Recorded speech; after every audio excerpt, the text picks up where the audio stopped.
Maagang nag-renew ng driver's license si Rio Morales. Mabilis naman daw ang proseso.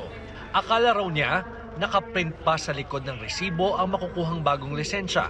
Pero nagulat siya dahil plastic card na ang natanggap niya. Mas maganda po para madali na lang ilagay sa wallet din po kaysa doon sa papel lang po na madaling po mabasa po. Ayon sa LTO, goodbye papel na sa mga driver's license sa buong bansa. May higit 1 milyong stock na raw sila ng plastic cards ngayon at madadagdagan pa ng 1 milyon sa pagtatapos nitong buwan ng Oktubre.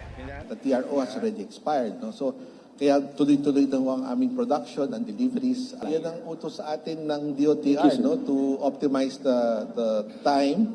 And yun na nga, magpapasko kasi, no, we want to make sure that we bring all these services down to the public. Dahil may sapat na raw na supply ng plastic cards, pinaigsi naman ang extension ng validity ng mga nag-expire na lisensya. Imbes na hanggang April 2024, naglabas ng panibagong schedule ang LTO sa pag-renew ng mga napasong lisensya noong April hanggang September. Halimbawa, yung mga lisensya na nag-expire noong April 1 to 30, 2023, simula ngayong araw hanggang October 31 na lang ang schedule ng renewal. Kapag hindi nakapag-renew o nakakuha ng bagong lisensya sa itinakdang deadline, may penalty na raw na babayaran. We're not naman inflexible kung dumating yung araw. But I don't want, kasi alam mo Pinoy last minute parate, di ba? Kung sabihin ko, extend namin yan.